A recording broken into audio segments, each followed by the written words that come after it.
Rádio Guarda-Chuva. Jornalismo para quem gosta de ouvir. Quantos aqui já ouviram falar do termo Sete Montanhas? Alright, good. At least some of you. Alguns de vocês, muito bom.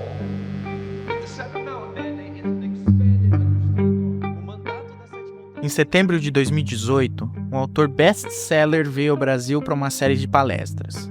O auto-intitulado profeta Johnny O Enlow. mandato das Sete Montanhas é um entendimento expandido a respeito do reino de Deus. How the kingdom of God is supposed to go beyond the four walls of the church, De como o reino de Deus deve ir além das quatro paredes da igreja, but it's supposed to show up in every area of society. mas que também deve aparecer em cada área da sociedade.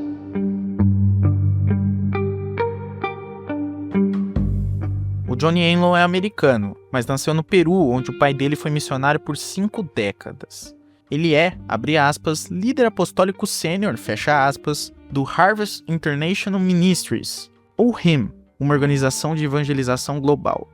Além disso, o Johnny Enlow é autor de sucesso no segmento evangélico, com uma penca de livros publicados e traduzidos para outros idiomas. Esses livros, aliás, têm um tema em comum: a teologia dos 7 montes. As Sete Montanhas são as 7 principais esferas da sociedade. And they are the mountain of media, E elas são a montanha da mídia, the mountain of education, a montanha da educação, the mountain of government, a montanha do governo, the mountain of the economy, a montanha da economia, the mountain of religion, a montanha da religião, where the church is, onde a igreja está, the mountain of education, a montanha da educação and the mountain of government. e a montanha do governo. Essa teologia não é uma invenção do Johnny Enlow. Em 1975, 2 pastores americanos, o Bill Bright e o Loren Cunningham, alegaram terem recebido uma mensagem de Deus. And God spoke to them and said they had a message to give the other man. And the message was that there are 7 molders of culture, or 7 world kingdoms. Esse que está falando é o Lance Wallnau, outro pregador dos Estados Unidos que também fala sobre esse assunto. These are in no particular order of importance. They all represent the forces that shape societies and nations. Mas apesar de não ser um tema original, o Johnny Enlow fez muito sucesso falando dos 7 montes. No livro Renascimento dos 7 Montes, ele afirma que nunca tinha ouvido falar dessa história, mas recebeu essa revelação de Deus em sonhos e visões enquanto estava pregando na Costa Rica no ano de 2007.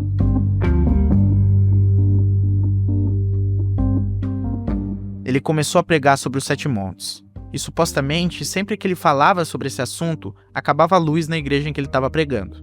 No 4º dia de pregação, houve um apagão que deixou a Costa Rica sem energia elétrica por quase 2 dias. Foi quando ele contou à comunidade que Deus havia avisado que as quedas de energia eram sinais da maravilha da mensagem dos 7 montes. Bom, o Johnny Enlow escreveu uma série de livros sobre esse assunto, todos bastante baseados em revelações que ele recebeu diretamente de Deus. E aí, ele decidiu se auto-intitular profeta. Então o Senhor falou, essas 7 áreas da sociedade, eles têm principados que são maiores e mais poderosos do que vocês. He said, "You shall not say that the enemy is greater and mightier than you, Ele fala, você não deveria dizer que o inimigo é mais poderoso e maior do que você, because I am in your midst, porque eu estou no meio de vocês, and I will go before you." e eu vou adiante de vocês, And he would fight for them. e eu vou lutar por vocês. But they had to show Essa up. pregação que você está ouvindo foi gravada na comunidade da Fé Church, uma igreja da cidade de Americana, no interior de São Paulo. É uma igreja moderninha, de parede preta, que recebe palestrantes e que tem as redes sociais cheias de vídeos de cortes de pregações do presidente da igreja, o pastor Mirko Levac.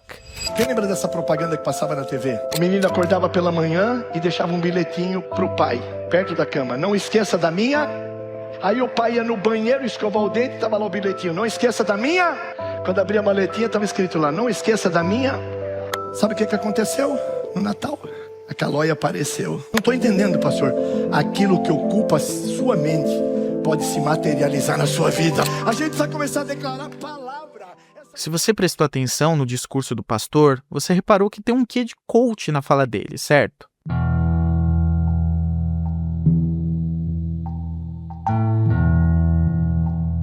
E se a gente for pensar num coach famoso hoje em dia, em quem a gente vai pensar primeiro? Quem quer ser rico aqui? Levanta a mão. Nunca mais sejam tolos assim. Pois é. Bingo. Porque alguém que quer algo é porque não sabe que já é. Então a diferença de ser e de ter é só isso que é seu problema, você não sabe disso. Mais ou menos um ano depois da visita do Johnny Enlow, o Pablo Marçal já tinha dado 2 palestras na comunidade da Fé Church. Querendo que Deus é o dono do ouro e da prata, sim ou não? O ouro aponta a glória de Deus, sim ou não? Era tudo que o Lúcifer queria. Apesar do Pablo Marçal não ser pastor e talvez não ser nem evangélico, esse discurso dentro das igrejas é bastante comum. E ele tem a ver com uma mistura muito clara entre o mundo religioso e o mundo secular. Essa mistura sempre ocorreu no Brasil, como o professor italiano Claude Petroiani disse no nosso primeiro episódio. Quando eu cheguei no Brasil, eu via religiosidade em qualquer lugar. Mas o cristianismo evangélico vem conseguindo se expandir muito além do campo religioso. E não é um mero acaso. So if we want to see God invade government, Então, se nós queremos ver Deus invadindo o governo, we can start with prayer meetings in church. nós podemos começar com reuniões de oração na But igreja, at some point we have to show up in government. mas em algum momento a gente precisa dar as caras e pisar no governo. If we want to O see discurso de uma parte do setor evangélico é de ocupação de espaços. Conseguimos colocar lá no Supremo Tribunal Federal um irmão nosso como ministro, um terrivelmente evangélico. É uma teologia que se destaca por um discurso muito forte, o de domínio. Eu sou Matheus Marcolino e esse é Discípulos, a investida evangélica no esporte.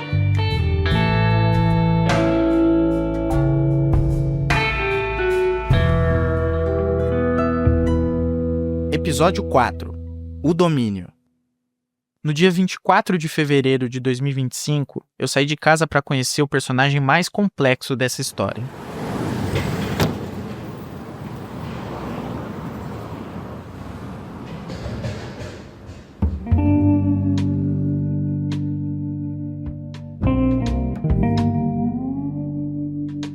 Eu tinha ido até a sede da igreja de Itaquera, uma das maiores da Zona Leste.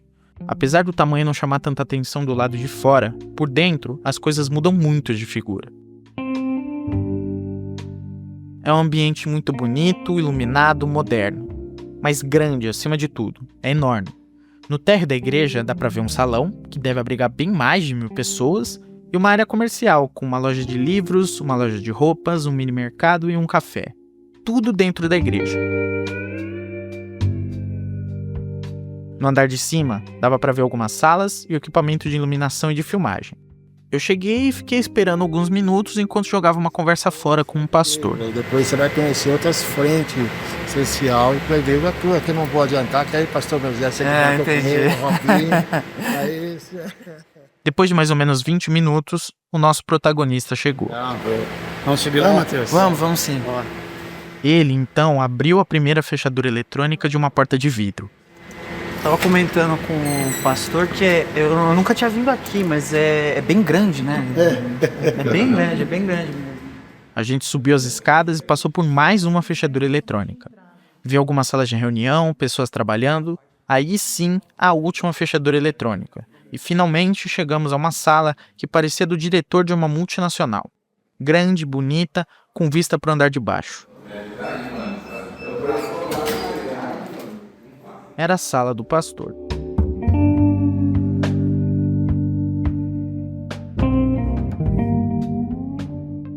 Eu sou o Moisés Quirino, eu nasci em Guanás também, a gente tem algo em comum ali no Jardim São Pedro, dia 4 de junho de 71.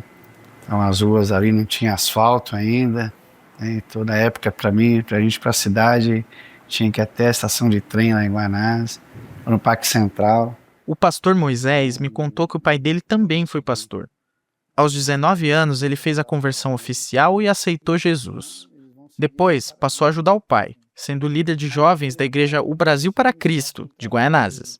Com o passar do tempo, ele percebeu que não concordava com todas as tradições daquela igreja, então decidiu pedir a bênção do pai para criar a própria igreja. Pai, se eu continuar, eu vou dividir aqui a denominação, eu não quero isso, então eu quero que o Senhor me abençoe para iniciar uma igreja nova. O Brasil para Cristo é uma das igrejas pentecostais mais tradicionais do Brasil. Para você ter ideia, a então presidente Dilma Rousseff sancionou em 3 de março de 2016 a lei que instituiu o Dia Nacional da Igreja do Brasil para Cristo. É uma igreja tradicional, daquelas cheias de costumes, como mulheres de saia e cabelo longo e homens todos de terno e gravata. O Moisés Quirino queria algo menos quadrado. Ele concordou, fomos falar com uma liderança superior a ele. Eles então me ouviram, entenderam e me abençoaram. Aí então iniciou-se ali a igreja de Itaquera. O ano era 2006. E a gente tinha essa ideia mesmo de ser uma igreja que não tinha nem nome, porque a igreja é a igreja de Itaquera. Aham. Se ela tivesse em Guanás, seria a igreja de Guanás. Entendi. Se tivesse no Itaim, seria a igreja de Itaim. Uma relação porque maior com a região do que com é com a região, porque é a igreja de Cristo, né? A gente não abre igreja. Quem abriu a igreja foi Cristo há 2000 anos atrás. Uhum. Então a gente só implanta e se expande o reino aonde a gente está. Além da questão do nome, uma grande preocupação do pastor Moisés e da esposa dele, a Vânia, era de atrair pessoas que não eram evangélicas. Eles fizeram uma pesquisa na região e chegaram a uma conclusão. Eles todos criam em Deus, amavam a Cristo, queriam Jesus, mas eles tinham uma aversão à igreja evangélica, porque eles tinham ali a igreja como a igreja às vezes que julgava as pessoas, e a reunião eles não entendiam como funcionava a reunião. E baseado nisso, nós criamos um slogan, uma igreja que não parece ser igreja. Entendi. Na época tinha o Unibanco, tinha uma propaganda, não é da sua época, mas que dizia assim, Unibanco, um banco que não parece ser banco. E veio essa ideia de uma igreja que não parecia ser igreja. Então a gente optimizou a liturgia, simplificou a mensagem. Na época tinha os PowerPoint, a gente começou a colocar os PowerPoint na mensagem e atrair quem não era crente. Hoje, a igreja de Itaquera enche os seus mais de 1000 lugares em quase todos os cultos, tem uma estrutura em células em que os irmãos de fé se reúnem em outros lugares e tem o CNPJ e um quadro de funcionários. Quantas pessoas trabalham aqui? Aproximadamente umas 10 pessoas, assim, são funcionários diretos da igreja. E voluntários? Tem mais de 300 voluntários. Nossa. Que se organizam nos cultos, ele tem o seu espaço próprio. Então, assim, para servir, então temos reuniões aos domingos, são 3 reuniões. Então, eles têm o seu espaço para tomar um café, então eles têm o seu treinamento. Mas eles todos também assinam um documento.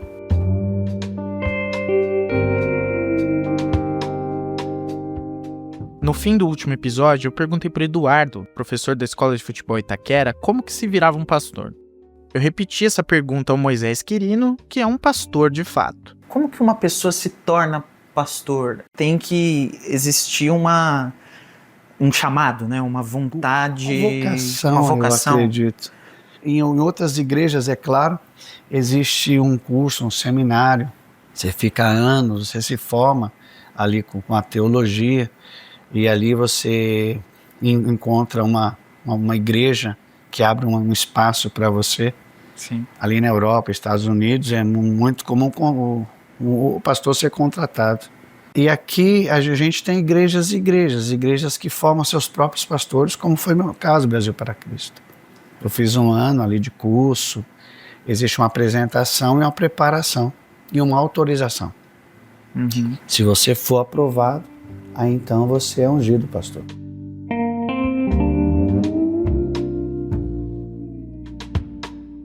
O pastor, ele necessariamente tem que ter um curso de teologia ou algo do tipo? Na maioria das igrejas exige um curso básico de teologia. Outras igrejas até um nível avançado, algo como uma faculdade. Entendi. Então a pessoa espera ser formado para depois então exercer a função. Mas eu acredito que a teologia forma o teólogo.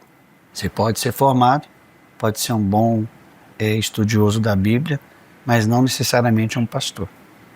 Que ama as pessoas, que cuida das pessoas, que se preocupa com o bem-estar das pessoas.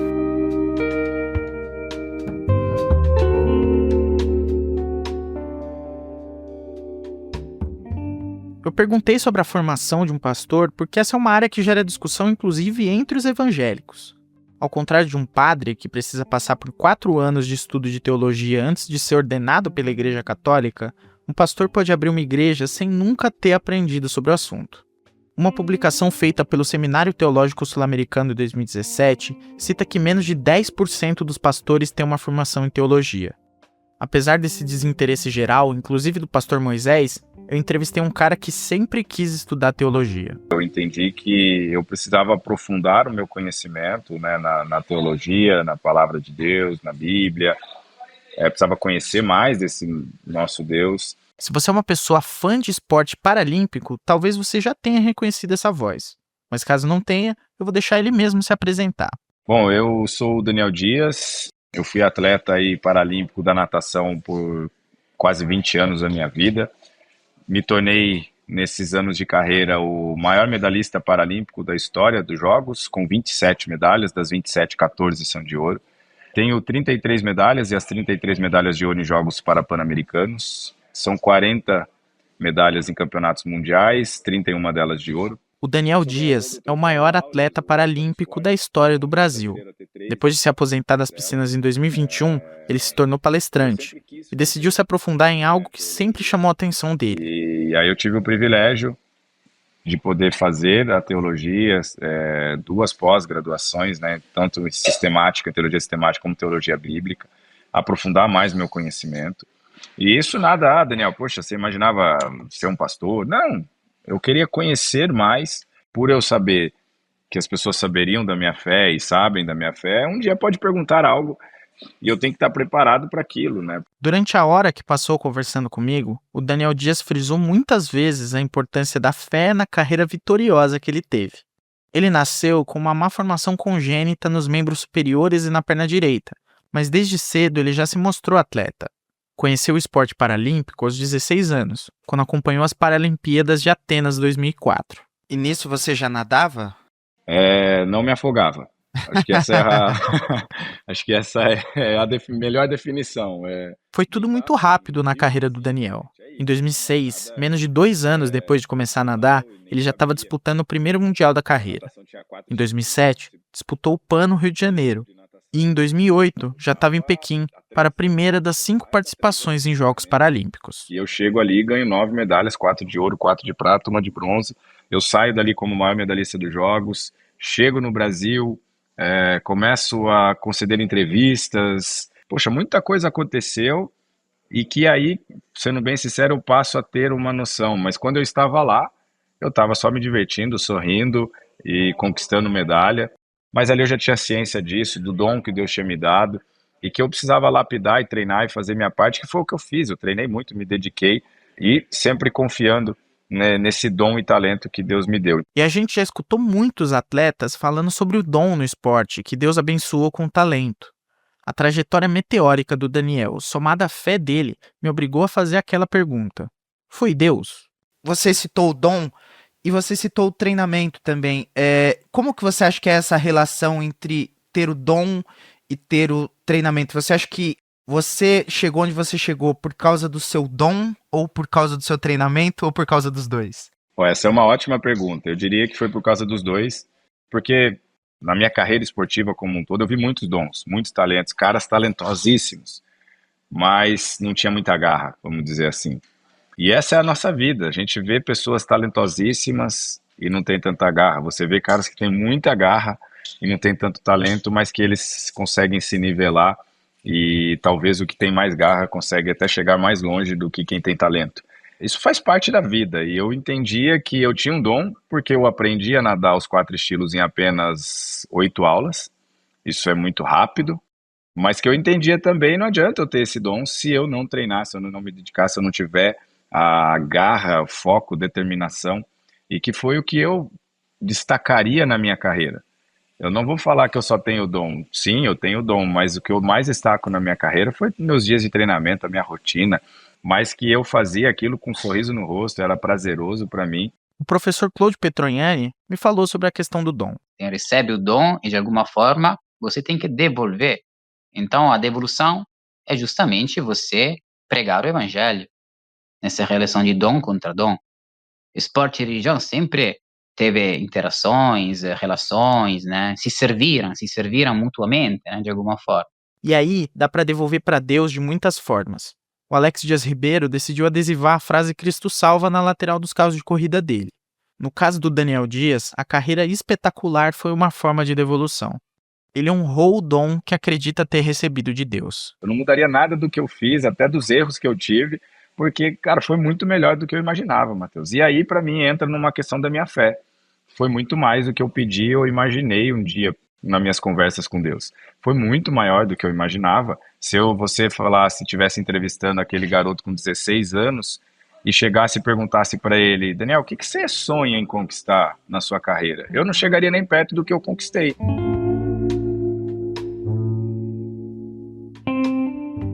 Você acha que esse seu talento no esporte, essa sua carreira no esporte, ela foi uma missão sua? Ela foi um chamado seu? Eu gostei disso aí. Eu creio que ela foi um chamado, uma missão, um propósito, e faz parte de um propósito muito maior que Deus tem na minha vida. E eu acredito que tudo o que aconteceu na minha vida, anos depois eu vou compreender até mesmo a questão da deficiência, porque Deus permite isso, ou porque que Ele me fez dessa maneira. Porque é um plano muito maior que eu ainda não consigo nem imaginar de onde pode acontecer e chegar. O esporte foi parte disso, mas com toda certeza eu compreendo esse chamado e, como a gente diz na fé cristã, eis-me aqui.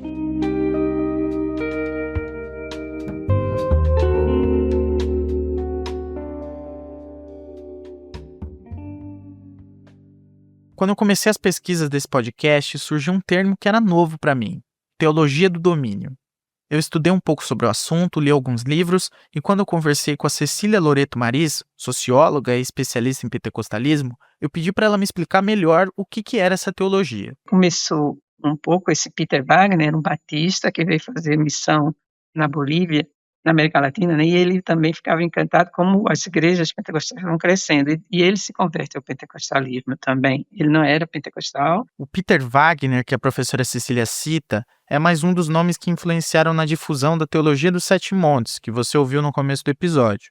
O auto-intitulado profeta Johnny Enlow, inclusive, cita que é um grande amigo do Peter Wagner. Ele começou a refletir sobre isso e disse, vamos expulsar os demônios que estão dominando os espaços, os territórios, a saúde. E aí ele diz que tem 7 montanhas que eles têm que conquistar. Relembrando, as 7 montanhas são as da igreja, do governo, da educação, da família, da economia, da mídia e da celebração e artes. E você tem que dominar cada uma dessas áreas da vida. Então, eles defendem entrar na política, ganhar dinheiro, na economia, né? Na saúde, você também tratar através da expulsão dos demônios, né? Em resumo, a ideia é cristianizar o mundo secular. E a Bíblia é usada como um manual de instruções para atingir o objetivo final, o reino de Deus na Terra, inclusive na política. Ter um tipo só de luz é dizer Jesus salva. But guess what? Jesus also governs. Mas sabe, Jesus também governa. Jesus also runs economy. Jesus também lidera a economia. Jesus provides creativity. Jesus também provê a criatividade. He knows how education systems are supposed to run. Ele sabe como os sistemas de educação deveriam ser feitos. How media is supposed to run. Como que a mídia deveria ser liderada. See, a whole city or nation cannot run to your personal destiny.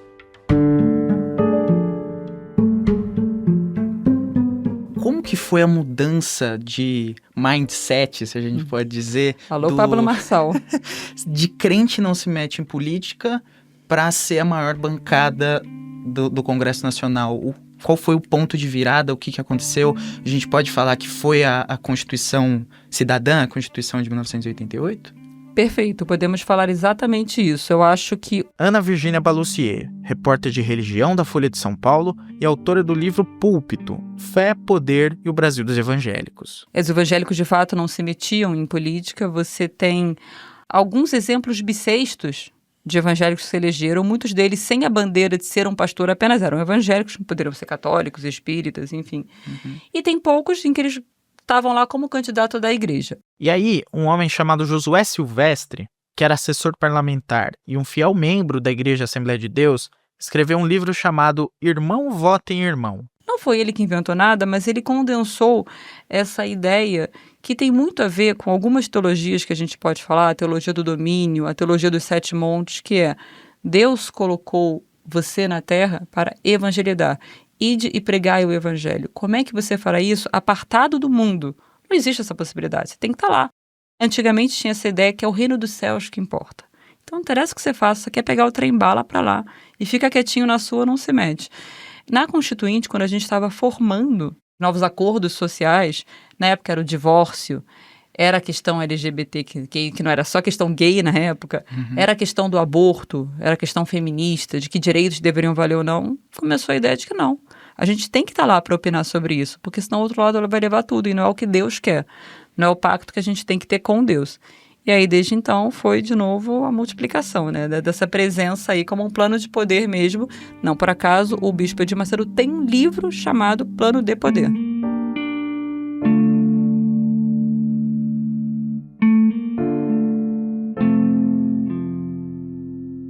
Influência é poder, e a Igreja de Itaquera exerce o seu poder na zona leste de São Paulo com uma série de empreendimentos que vão além do seu templo na região do Parque do Carmo.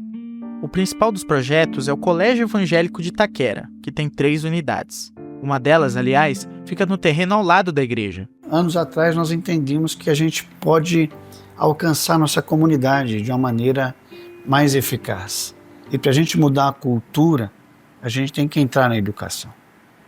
Então hoje que nós vivemos na educação hoje, é o reflexo de 15, 20 anos atrás. Alguém semeou um pensamento, uma linha de raciocínio, e aí formou uma geração. Então hoje os professores, reitores, então eles têm uma linha de raciocínio e eles não vão mudar. Essa linha de raciocínio pode ser o marxismo cultural, pode ser a ideologia de gênero, pode ser o pecado, enfim. É um discurso bem comum nas igrejas evangélicas em geral, apesar de estar com essa roupagem diferente, na voz mansa do pastor Moisés Quirino. A gente sabe que não é só educação, mas é que tipo de educação. Então hoje, quando a gente olhou para, nós chamamos de montanha da educação, a gente quer influenciar. A gente quer não no sentido de fazer algo religioso, proselitismo, não. Mas influenciar na fé em Jesus, no Evangelho. Não sei se eu consegui disfarçar a minha empolgação quando o pastor disse a palavra montanha. A gente vai falar disso daqui a pouco, então guarda essa informação por enquanto. Então, quando a gente começou a ver e a orar, aí as portas foram se abrindo. Aí a gente fez a aquisição de um colégio, cujo dono é pastor, tinha esse princípio, mas não teve força para desenvolver a ideia. Então, quando nós assumimos, a gente veio com uma bandeira declarada evangélica. Nós queremos ser um colégio evangélico de Itaquera. Hoje nós estamos com aproximadamente os 2.500 alunos nessas 3 unidades. Hoje nós somos franqueadores do Mackenzie. Então hoje as pessoas, igrejas ou até alguns empreendedores, para eles abrirem um colégio evangélico na linha do Mackenzie, a gente que ajuda eles. O pastor me contou que, claro, eles seguem a apostila do Mackenzie. E ele também disse que os alunos amam estudar no colégio dele, que é um colégio feliz. E hoje, uma das coisas interessantes que vai diferenciar outros colégios é que existe um devocional. Quando você chega, tem uma palavra, aí canta o hino nacional, né? A gente mantém esse lado cívico e a gente também tem orações, tem aula de religião. É claro, tem uma aula de religião, não são todas as aulas. Às vezes na reunião, no intervalo, existe um grupo de jovens, adolescentes, que eles estão ali adorando espontaneamente. Eles liderando eles mesmos, sem influência de nenhuma liderança adulta. Né? Eles estão espontaneamente adorando a Jesus. E eu acredito que os pais gostam disso. Porque quando um filho melhora, a família melhora, os pais melhoram.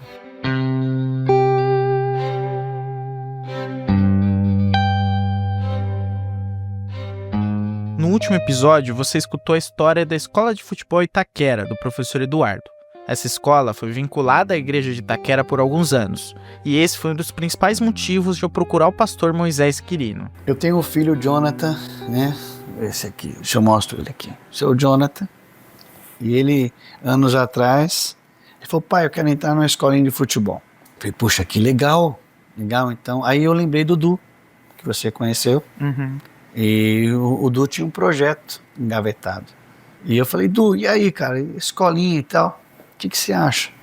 Pô, ele me chama de PR. E aí, PR, vamos conversar. E aí a gente iniciou junto o projeto. A igreja mantinha, ajudava ali com a ajuda de custo os líderes ali. E chegamos a ter 300 alunos. Foi muito legal. Nós não tínhamos a escola ainda, não tínhamos o colégio. E na escolinha, especificamente, a gente investiu, tinha uma Kombi, tinha lá nossos projetos, mas quando veio as crises e a dificuldade financeira com a igreja, aí a gente entregou para eles mesmo. Eles só mudaram um pouco o nome, tiraram o church, que agora já não era mais church. Nós tivemos muitos frutos legais, fomos campeões, foi um momento muito bom, muito bom.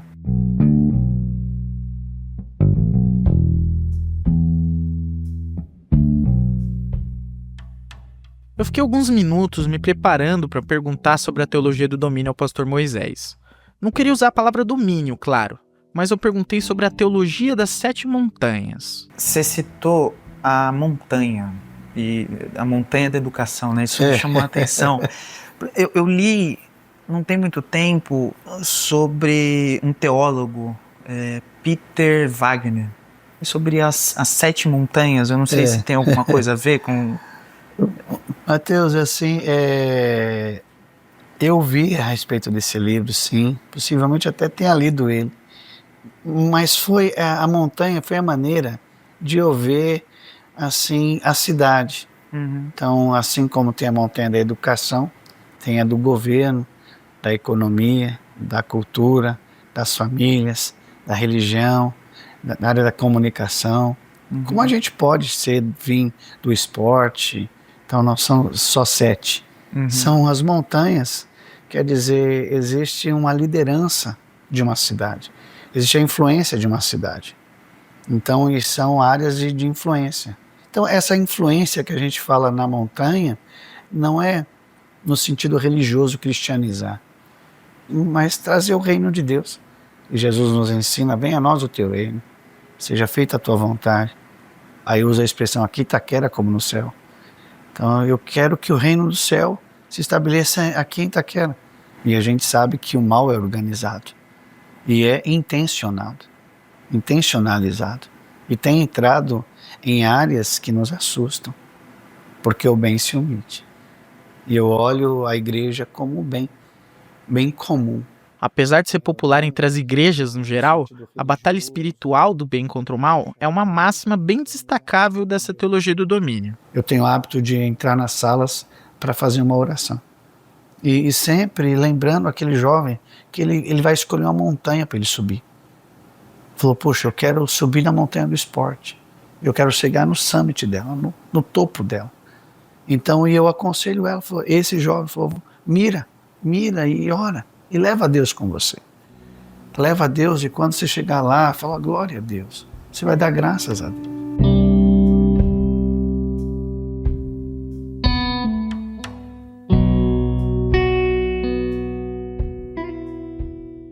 A igreja de Itaquera é linda. O prédio que é alugado era uma antiga casa de shows. É moderno, é iluminado e deve ter um valor alto de aluguel. O pastor Moisés me contou também que existem quase uma dezena de funcionários CLT e que uma empresa de limpeza foi contratada. Por isso, eu precisava saber mais sobre dinheiro. Eu queria que você falasse sobre essa relação sua, pessoal e institucional da igreja com relação ao dinheiro, né? ao material. Olha, acho que tudo custa e você precisa ser sustentável. Então eu olho o dinheiro como sustentabilidade. A minha mãe é dizimista, então é um dinheiro que a gente lida com muita responsabilidade. E para expandir o reino. como que é o sustento da igreja? Digamos que não é o único CNPJ, certo? Porque existe o colégio, acabou que vocês têm negócios atrelados à igreja. A igreja não teria condição de manter um colégio. O colégio é privado. Né? A igreja ela mantém a influência espiritual. A igreja não é do colégio, mas o pastor Moisés é um dos 3 sócios do colégio. E a cerimônia de formatura dos alunos acontece, claro, no prédio da igreja. Hoje, uma grande crise na faculdade é quando muitos jovens entram e perdem a fé. A colação dos formandos de 2024 foi transmitida ao vivo no YouTube. É o ensino médio. Vai para a faculdade, tudo muda e a fé se vai. Que vocês não percam a fé nessa nova jornada de vocês. Enfim, já que o colégio não é uma igreja e o aluguel do templo não é barato, o pastor Moisés precisou expandir as áreas de atuação. A gente comprou um prédio lá no centro de Itaquera. E aí é um prédio que nós vamos construir a igreja daqui a uns 3 anos, quando a gente acabar de pagar o prédio. Então, o colégio ajudou a pagar, a comprar, dar entrada para esse prédio. Então, o colégio ele é generoso conosco. Ajuda aqui com o aluguel do próprio prédio. Só que lá nós temos que pagar uma parcela que ela é quase o valor de tudo que entra na igreja. Aí iniciamos com a barbearia, Barba de Arão. Aí tem o espaço de mulheres, que é o Ministério de Mulheres, chama Leoas, então nós colocamos espaço Leoas. A academia, nós estamos montando a academia, e vai ser a primeira academia evangélica da região, vai chamar Cross Christi. A gente também vai montar o Lava Rápido, Lavados e Remidos.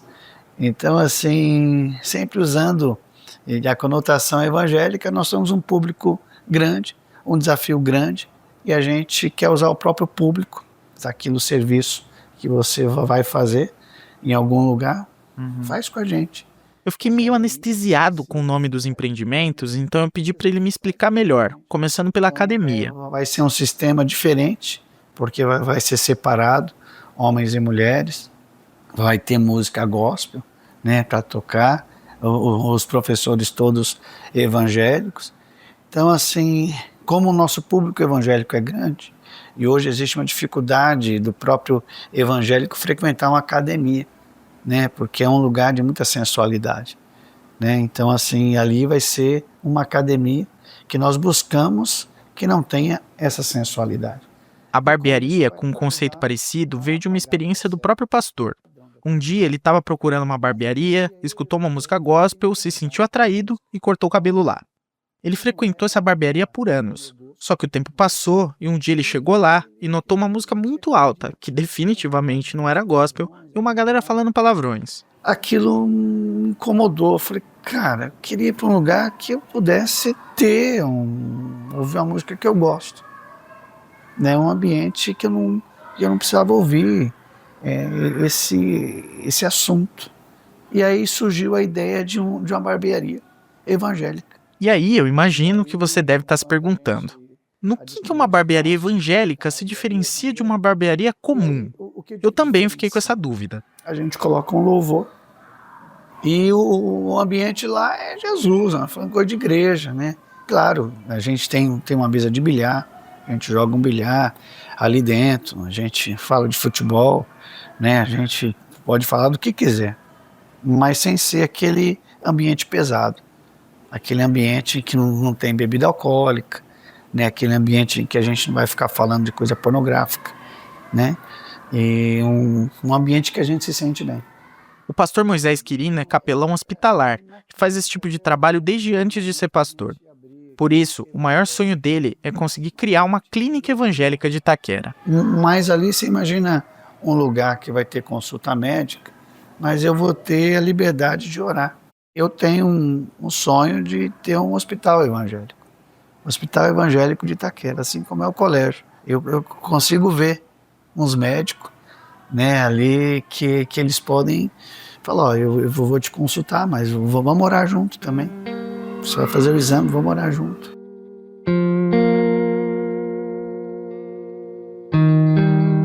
Há Ana Virgínia Balussier me explicou sobre o boom do empreendedorismo evangélico. Eles souberam customizar e entender os anseios mercadológicos mesmo, assim. Eu uma vez estava em 2012, eleição municipal. O Celso Russomano era candidato, ele era candidato do Partido da Igreja Universal, na época o PRB, o Republicanos agora. E aí eu fui assistir a um culto do Edir Macedo. E o culto não falou sobre política, mas ele falava muito sobre como o fiel não podia pular de cabeça em cabeça como se ele fosse piolho. O que ele queria dizer com isso? Ele estava preocupado com a concorrência interna das igrejas. O que a igreja tem a dar para mim? Por que eu vou participar dessa igreja? Que negócios ela pode me oferecer? Essa multiplicação de negócios tem muito a ver com... Tem um mercado consumidor que quer produtos que estejam alinhados com o que eles pensam. Uhum. Uma vez eu fui na Expo Cristã, a maior feira cristã, enfim, no mercado cristão, e eles tinham uma bancada de coquetel gospel, que era sem álcool e tal, porque eles querem consumir. Então eu acho muito normal, um reflexo de tempos capitalistas, que você tem alguém para responder essas demandas de mercado mesmo.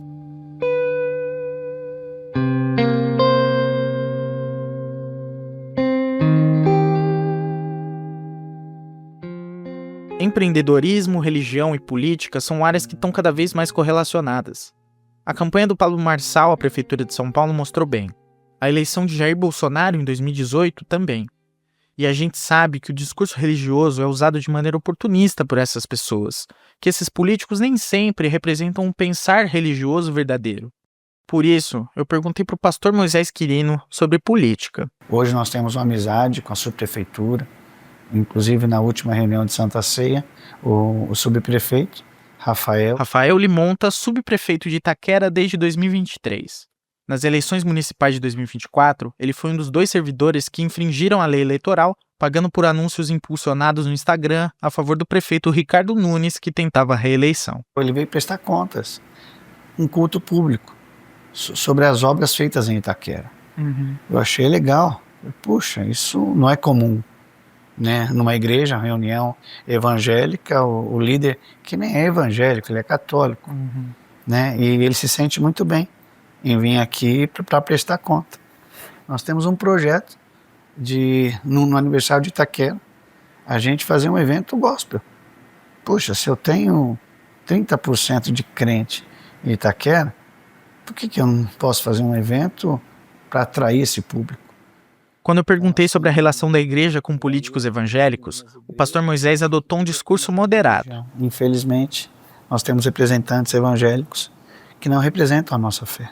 A gente não tem essa ideia de que porque é evangélico é melhor.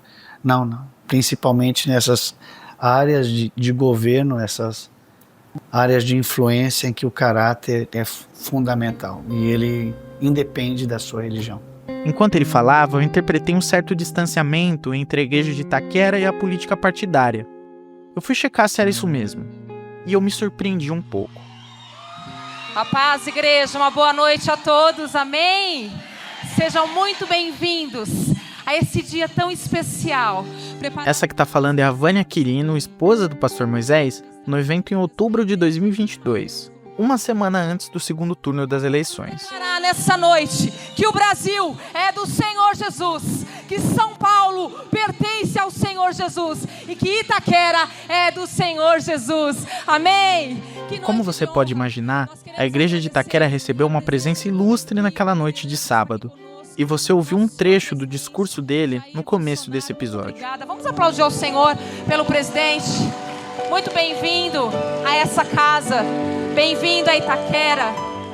Ao lado do Bolsonaro estavam alguns líderes evangélicos, como o apóstolo Estevão Hernandes, da Igreja Renascer, e o apóstolo César Augusto, da Igreja Fonte da Vida. Tarcísio de Freitas, então candidato ao governo do estado, e Marcos Pontes, candidato ao Senado, também estavam ali.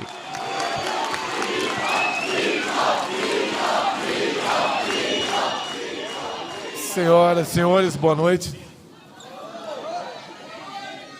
O tradicional cumprimento de vocês, a paz de Cristo. O evento também teve orações pela eleição do Tarcísio, incluindo a aparição de Cauê Santos, um pastor mirim vestindo trajes militares. Por isso não temas, pois estou com você. Não tenha medo, pois eu sou o seu Deus. Eu o fortalecerei e o ajudarei, e o segurarei com a mão direita vitoriosa. Amém?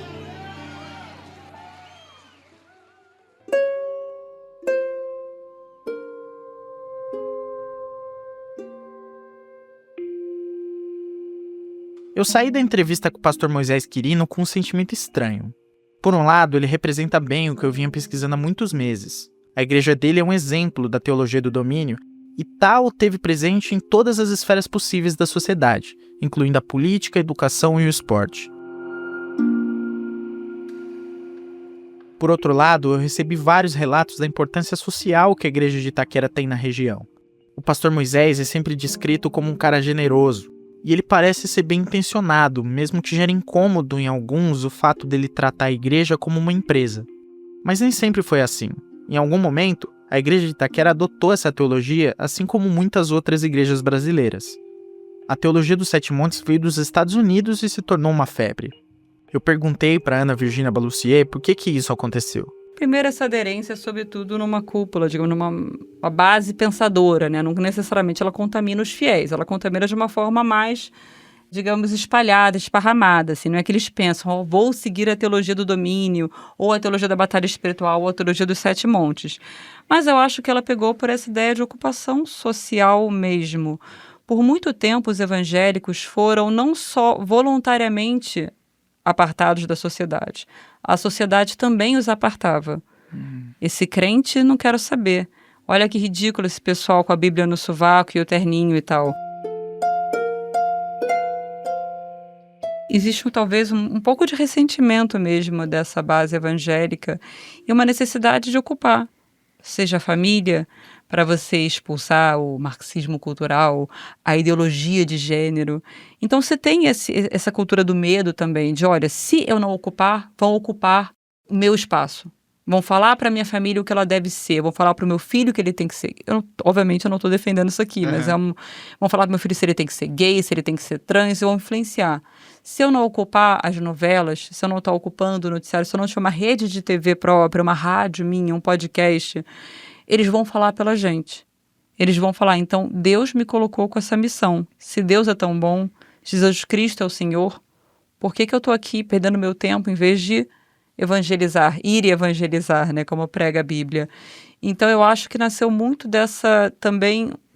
Eu não quero usar a palavra revanchismo, porque ela parece um pouco pejorativa, assim, mas dessa necessidade de marcar presença mesmo, de marcar território. Estamos aqui, queremos ser ouvidos, não somos os animaizinhos do Globo Repórter. Nós somos uma parte importante da sociedade e a gente tem que estar nos tribunais, a gente tem que estar na política. A gente não vai mais deixar vocês ditarem os rumos, porque o reino verdadeiro é o reino de Deus e nós vamos tentar espelhar esse reino aqui na Terra agora.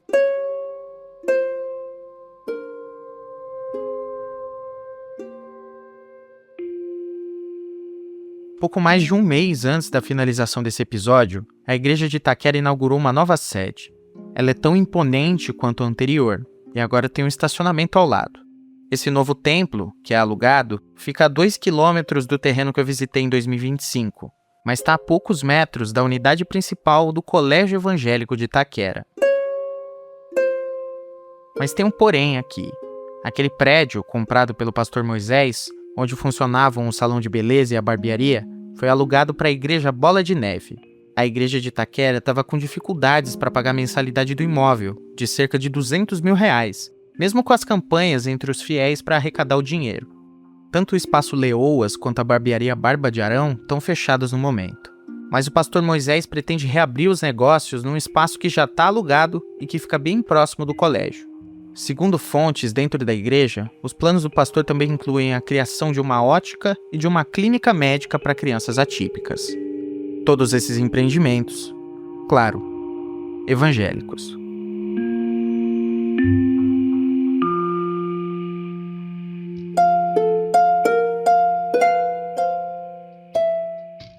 Ao longo desses 4 episódios, eu te contei como funciona a cabeça dos atletas evangélicos. Eu também contei como a teologia do domínio explica o esporte se tornando uma área estratégica para o crescimento pentecostal. Mas eu ainda não consegui te responder por que os atletas são evangélicos. existe uma chance dessa resposta não existir. Mas no próximo e último episódio desse podcast, eu vou apresentar todas as explicações que eu encontrei até agora. Você vai tentar descobrir, junto comigo, por que tantos atletas brasileiros são evangélicos.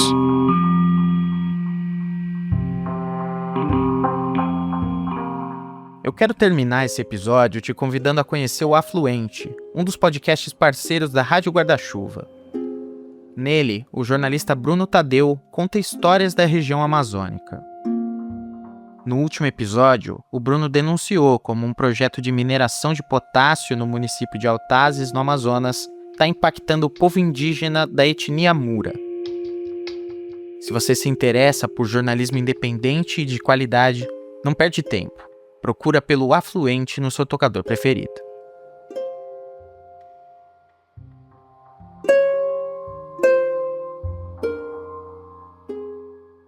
Este episódio contou com sonoras adicionais de Comunidade da Fé Church, Igreja de Itaquera e TV Globo. Trilha sonora Blue Dot.